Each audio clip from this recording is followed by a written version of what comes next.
thunderstorm warning for Porter County in northwestern Indiana, Central Lake County in northwestern Indiana until 9 p.m.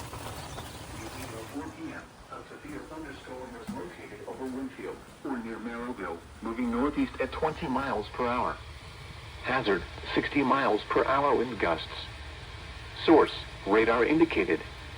Impact, expects damage to roofs, siding, and trees.